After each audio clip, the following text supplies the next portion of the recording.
This is my audio slideshow for the Practicing Geographical Research module entitled My Cardiff. This slideshow uses visual images, autoethnography and interviews to begin an exploration of the graffiti traces I see on my way to work.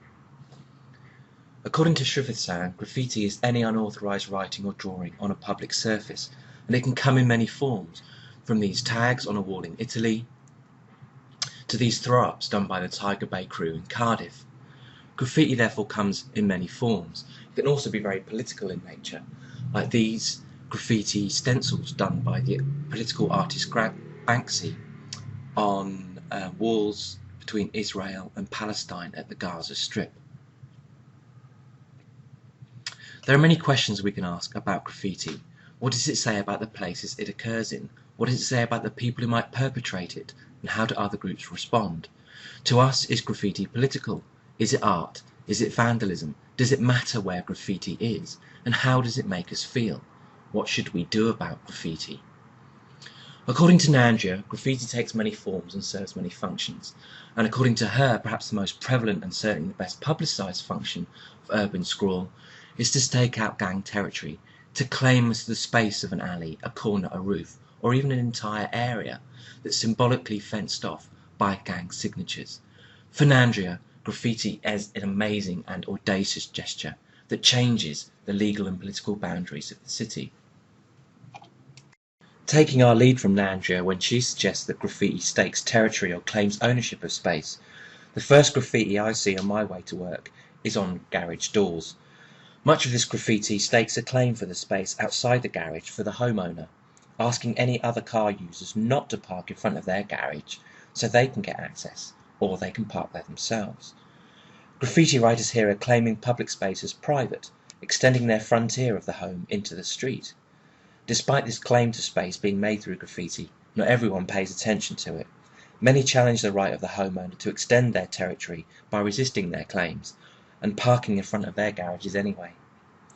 This action demonstrates that many groups battle for territory in the city, and straightforwardly claiming space doesn't always work. The authority of one group is often challenged by another, as this graffiti on a garage door suggests. Claims for space therefore need to be backed up with enforcement or penalty, and one of these penalties involves the removal of certain graffiti, in effect silencing the claims made by its writers to that area of the city. Why do you think that the university might be removing graffiti from the walls of their sports centre?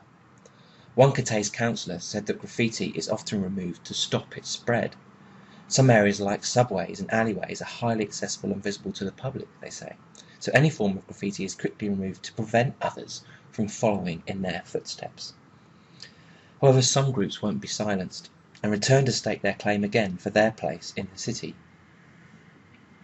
So why do graffiti artists continue to write on walls? Is it just to annoy people? As this anonymous graffiti artist says, I just love pissing people off. Getting up in the morning from a late night and you see police, government and whoever, thinking why on earth would someone do that? It just makes me laugh. Perhaps some graffiti writers wish to use graffiti to articulate their sense of belonging and home in an area of the city. As these artists state, you just can't explain it. I've been graphing here since I began and I just can't help but come back here now and again. It's where our bros used to go, it's just how it works. You get attached, and this place means a lot to our crews. So for some, graffiti is there to articulate a sense of belonging in a place, and for some, graffiti is beautiful. As one shopkeeper states, it's surreal. I just got here one morning to find my shutter had been completely graffitied. The strange thing was that I loved it, and I ain't thought different since. For some, graffiti is more overtly political, making statements about the power of multinationals in our society, or the role of capitalist culture itself. Is the power of multinationals too strong? Does capitalist culture kill? And how does democracy work in our country? Does this pieces of graffiti inform us about the nature of our political state? So, should graffiti be removed? Is it simply vandalism? Can it be art? Does it matter where this graffiti is, to our opinion on it? Who is allowed to write on the walls, and what are they allowed to write, and where? Is it okay when corporate people write on our walls? Or is this vandalism too? Would you be a graffiti artist? Graffiti tells us something about power, about the public and the private, about geography, about the way we feel in our places, about who owns the city. How does graffiti make you feel? Is it art or vandalism? What could and should be done about it?